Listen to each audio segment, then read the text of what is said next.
Terima kasih klik video ini dan jangan lupa subscribe. Pada 14 Jun 2007, negara kita telah dikejutkan dengan satu berita sedih di mana seorang pelajar Malaysia yang sedang menuntut di Universiti Al-Azhar di Mesir telah meninggal dunia ditikam rakan sendiri yang juga berasal dari Malaysia. Amat mengejutkan. Bagaimana perkara ini boleh terjadi? Secara umumnya kita semua tahu bahawa bukan mudah untuk menyambung pelajaran ke universiti terkemuka itu tanpa usaha yang keras. Dengan terpaksa lulus segala ujian dan tapisan bagi memastikan pelajar itu benar-benar layak untuk ke sana. Bukan sahaja lulus ujian masuk universiti berkenaan tetapi juga harus lulus ke semua ujian dari pihak penaja. Namun malangnya, seorang penuntut Malaysia di Universiti Al-Azhar dari kampus Mansurah, Mesir mati ditikam lebih 10 kali oleh rakan senegara yang turut belajar di kampus berkenaan. Kejadian berlaku di rumah sewa mangsa.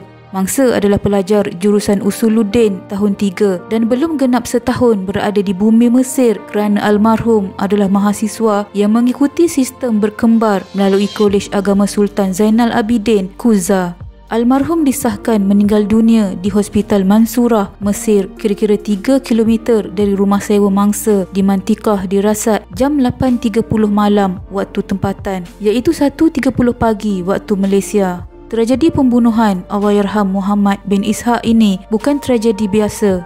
Ini kerana pembunuhannya dibuat oleh suspek yang amat mengenali mangsa. Suspek juga merupakan pelajar Al-Azhar yang sedang menuntut ilmu Islam di bumi Anbiya dan diharapkan suatu masa nanti akan menjadi ulama ummah.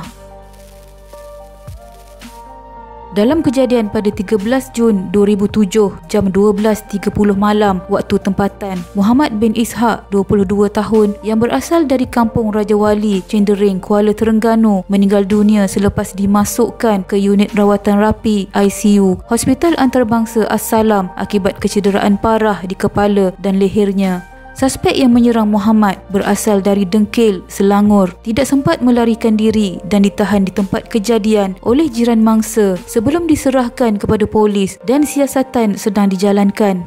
Suspek Muhammad Siddiqui, pelajar tahun 2 pengajian Islam Universiti Al-Azhar, kampus Mansurah, ditahan bersama 3 pisau berlumuran darah dipercayai senjata yang digunakan dalam pembunuhan berkenaan.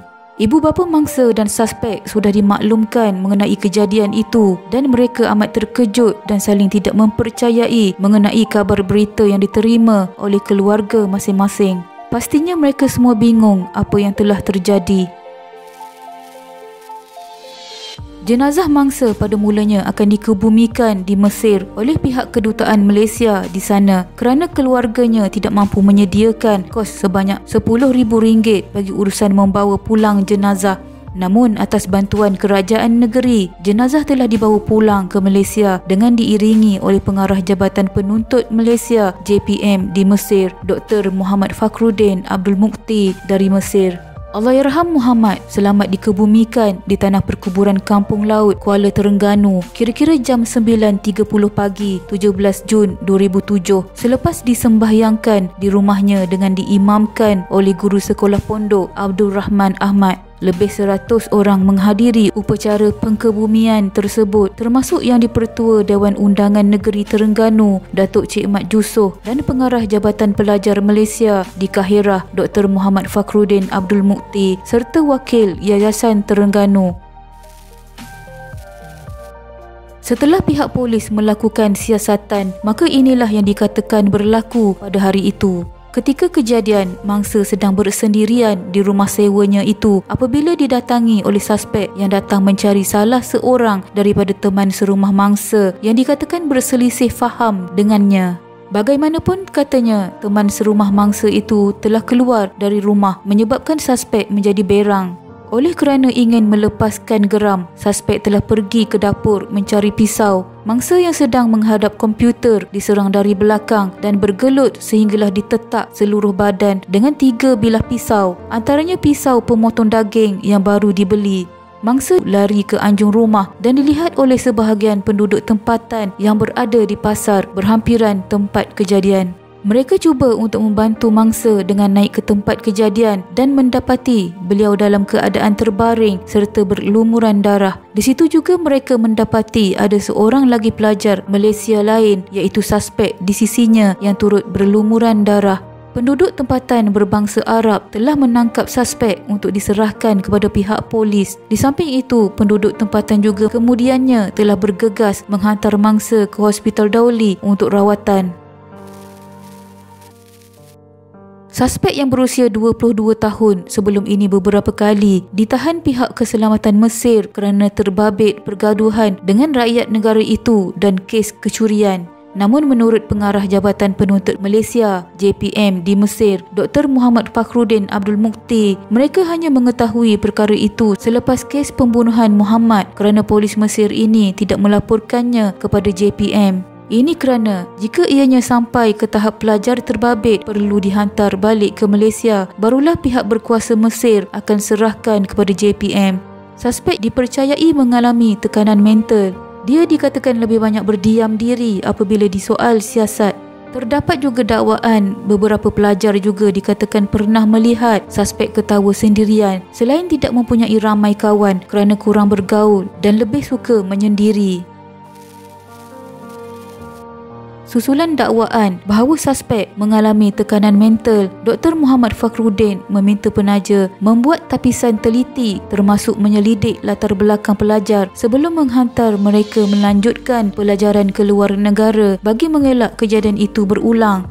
Menurutnya, tapisan itu penting bagi mengelak penuntut yang tinggal jauh dari keluarga tidak terbabit kejadian tidak diingini. Namun pengerusi Jawatan Kuasa Tetap Hal Ehwal Islam Belia dan Mesra Rakyat Datuk Abdul Rahman Palil telah mengulas kenyataan tersebut dengan mengatakan bahawa suspek telah melalui dan melepasi saringan yang dilakukan. Ini kerana pelajar berkenaan yang mendapat tajaan Lembaga Zakat Selangor LZS telah melalui saringan yang disyaratkan termasuk melepasi pemeriksaan kesihatan sebelum melanjutkan pelajaran kira-kira 3 tahun lepas. Katanya LZS memang melakukan proses saringan dan tapisan termasuk kepada pelajar terbabit. Dia didapati sihat dan merupakan seorang pelajar yang bijak dan berdisiplin ketika melalui proses berkenaan. Malah dia merupakan pelajar pintar dan dikategorikan sebagai cemerlang.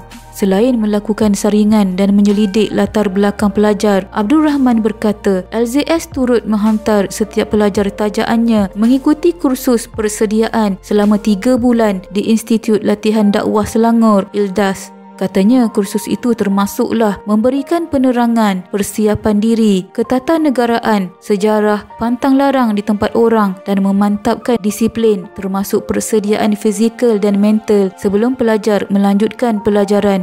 Proses yang sama turut dilalui oleh suspek yang terbabit dalam kes bunuh itu. Pelajar Malaysia di Mesir Muhammad Siddiqui yang dituduh membunuh rakan senegaranya Jun 2007 terlepas daripada hukuman gantung sampai mati dalam perbicaraan di Mahkamah Mesir pada 14 Januari 2008. Bagaimanapun tertuduh yang merupakan pelajar tahun 2 jurusan Bahasa Arab di Universiti Al-Azhar Cawangan Mansurah itu dikenakan hukuman penjara 25 tahun atas kesalahan tersebut selepas dia mengaku membunuh Muhammad ketika dalam perbicaraan. Pengurusi Jawatan Kuasa Tetap Hal Ehwal Islam Belia dan Mesra Rakyat Selangor Datuk Abdul Rahman Palil berkata beliau mengetahui berita itu menerusi khidmat pesanan ringkas SMS yang dihantar oleh pegawai Malaysia di sana. Beliau juga dimaklumkan bahawa pelajar terbabit juga dibenarkan membuat rayuan bagi mengurangkan tempoh hukuman penjara yang dikenakan ke atasnya. Rata-rata rakyat Malaysia hiba dan simpati bila mana ayah dan ibu Allahyarham menangis mengenangkan takdir yang menimpa arwah. Kata mereka, bukan tidak reda dengan kadar dan kadar, tetapi kematian arwah Muhammad di luar dugaan dan hati mana yang tidak tersentuh. Dan hukuman bagi pembunuh anak mereka hanya dikenakan 25 tahun sahaja berbanding mereka yang kehilangan anak buat selama-lamanya. Ini merupakan satu tragedi yang tidak mampu dilupakan bagi sesiapa yang mendengar tentang kes ini, tentang bagaimana bakal ulama yang diberi ujian oleh Allah sebegini rupa. Namun tiada perancangan yang lagi hebat melainkan perancangan yang Maha Esa. Takziah kepada keluarga Allahyarham Muhammad Ishaq memang satu kehilangan yang besar. Anak yang diharapkan menjadi tunjang keluarga tiba-tiba diduga pula dengan kejadian ini. Sama-sama kita hadiahkan Al-Fatihah kepada Allahyarham Muhammad bin Ishaq dan semoga Allah menempatkan beliau di kalangan hamba-hambanya yang beriman. Sekian.